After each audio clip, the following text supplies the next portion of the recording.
Tony Blair's secret White House summit as he launches astonishing bid to work for Donald Trump as his Middle East peace envoy.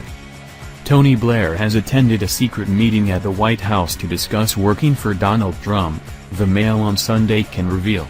The former prime minister held talks with Trump's son-in-law and senior advisor Jared Kushner on Wednesday with a view to becoming a Middle East peace envoy for Trump.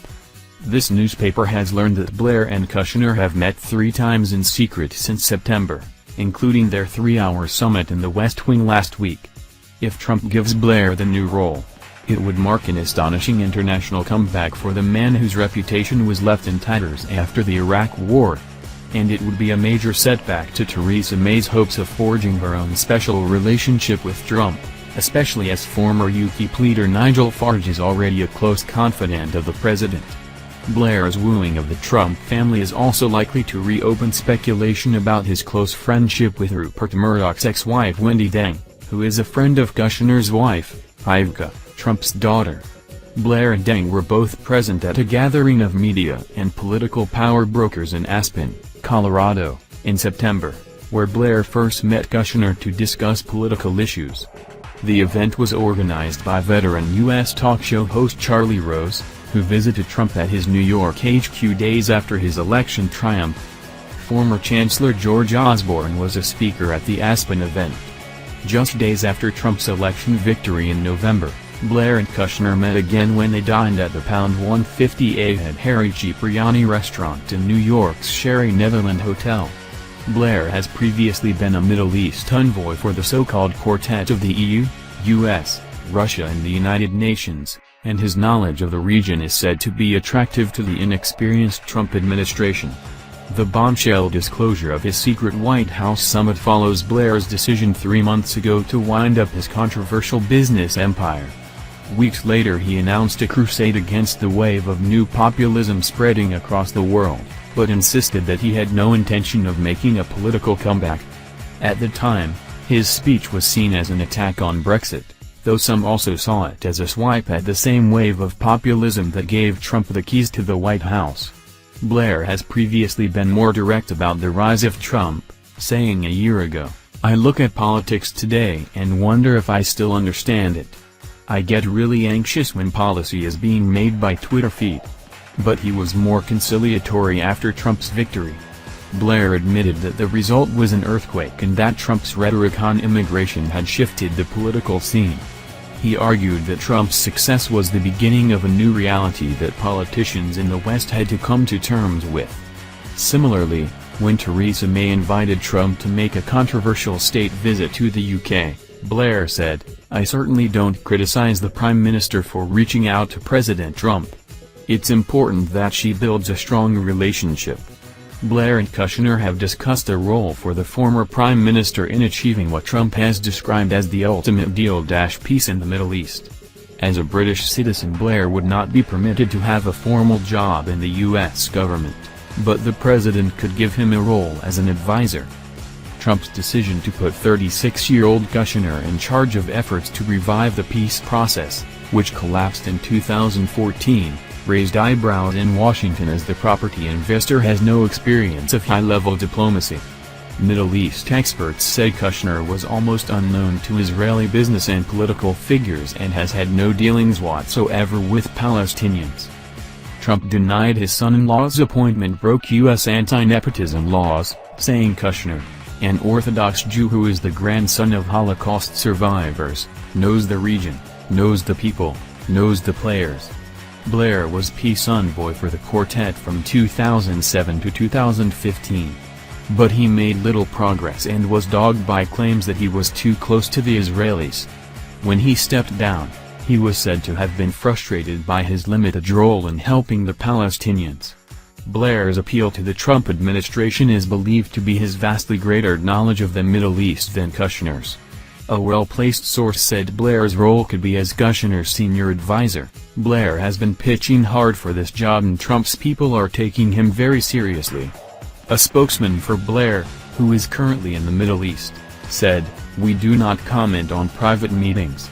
You'd see a lot more of Ivanka, Tony ... and her best friend Wendy, too. How Blair could rub shoulders with Trump's daughter and Murdoch's ex if he becomes Kushner's peace team. If Tony Blair joins Jared Kushner's Middle East peace team, it will bring him into close contact with Mr. Kushner's wife, Ivanka, Donald Trump's powerful daughter. There will be one topic that Mr. Blair will be keen to avoid in any dealings with Ivanka, her best friend Wendy Deng. In 2013, the Mail on Sunday revealed that Mr. Blair and Ms. Deng, then married to media mogul Rupert Murdoch, had a series of meetings, including overnight stays at Mr. Murdoch's homes, without his knowledge.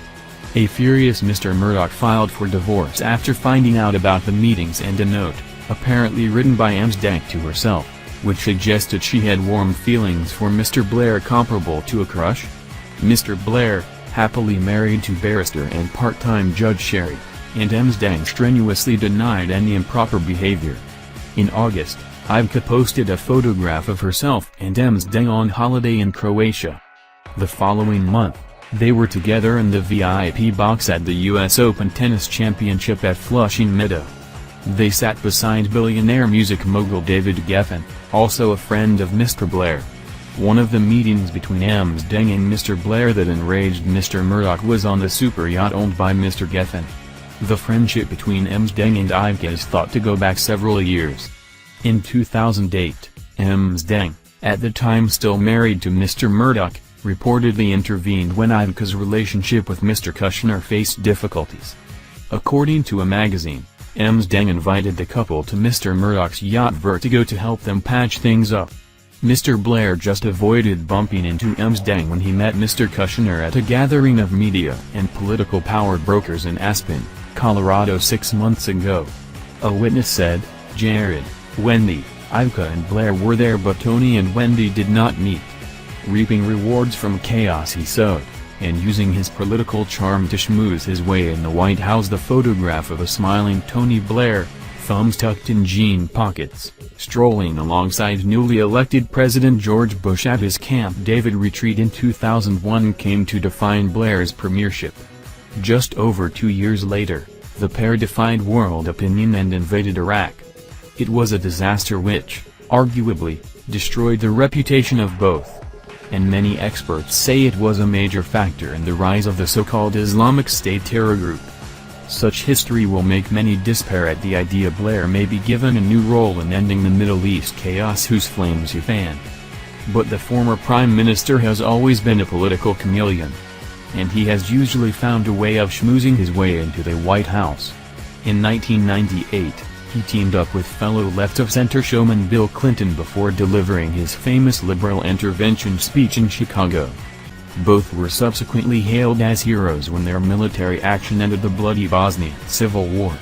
But the same doctrine ended in disaster when Blair and Bush attempted to intervene in Afghanistan and Iraq, amid claims that they lied about the threat posed by Saddam Hussein.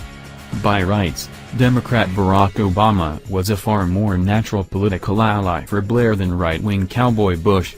But Obama, keen to distance himself from his predecessor, kept Bush's warmonger British pal at arm's length.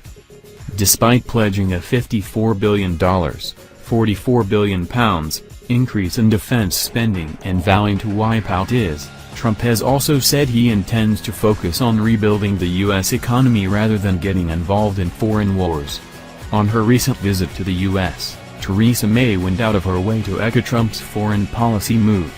She did so by disowning the failed policies of the past in obvious reference to Bush, Blair, Iraq and Afghanistan and the clearest possible public repudiation of Blair's liberal intervention.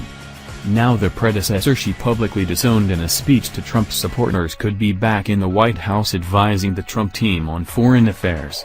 And doing it behind her back. Asked how she would get over personal differences with flamboyant Trump, Vickers' daughter Mrs. May coyly replied, "Opposites attract."